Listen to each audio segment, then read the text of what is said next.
नमस्कार, मैं हूं मनोज कुमार और आप देख रहे हैं इंडिया न्यूज़ का डिजिटल चैनल इन खबर।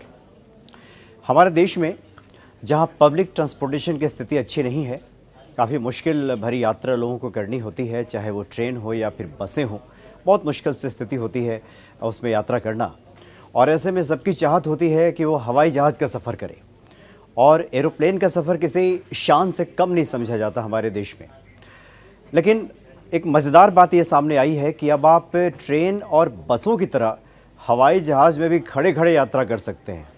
बिल्कुल वहाँ भी सीट बुक कराने की आवश्यकता आपको नहीं होगी।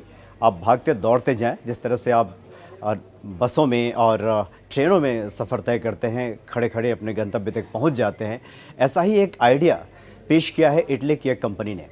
दरअसल इटली की एक कंपनी है एवियो इंटीरियर। उसने खड़े खड़े किस प्रकार से हम हवाई जहाज़ में यात्रा कर सकते हैं उसका एक आइडिया पेश किया है। और उसने बिल्कुल साइकिल के सीट की तरह एक कॉम्पैक्ट सीट भी पेश किया है और ये कहा है कि बिल्कुल ये कम जगह घेरेगी, लगभग 23 इंच जगह ये घेरेगी। और वहाँ पे स्टैंडिंग चेयर इसको नाम दिया गया है कि आधा बैठेंगे आप, आधा खड़े रहेंगे। इस तरह की व्यवस्था इसमें की गई है। 23 इंच की इसमें जगह होगी और उसके लिए पहले आपको टिकट बुक कराने की आवश्यकता नहीं होगी। कुछ इस तरह की सीट उसमें होगी, आप भागते भागते जाएं, वहाँ पे तुरंत काउंटर से टिकट खरीदें और उसके बाद उस हवाई जहाज़ में तैयार हो जाएं चढ़ने के लिए और खड़े खड़े यात्रा करें। बिल्कुल इकोनॉमी क्लास में उसको लगाया जाएगा और काफ़ी कम ये जगह घेरेगी। 23 इंच ये बहुत कम छोटी सी जगह है। समझ लीजिए कि आप बिल्कुल खड़े खड़े यात्रा कर सकते हैं। तो इस तरह का जो आइडिया है ये पूरे विश्व में उसने पेश किया है, एवियो इंटीरियर नाम की कंपनी इटली की। और भारत में भी इस तरह का प्रपोज़ल उसने भेजा है।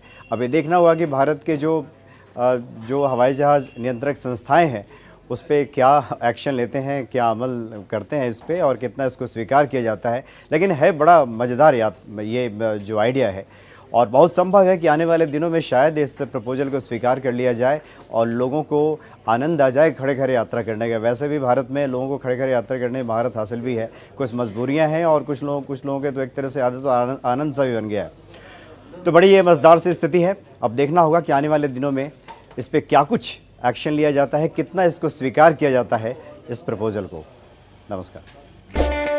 इन खबर चैनल को सब्सक्राइब करें और बेल आइकन दबाना ना भूलें।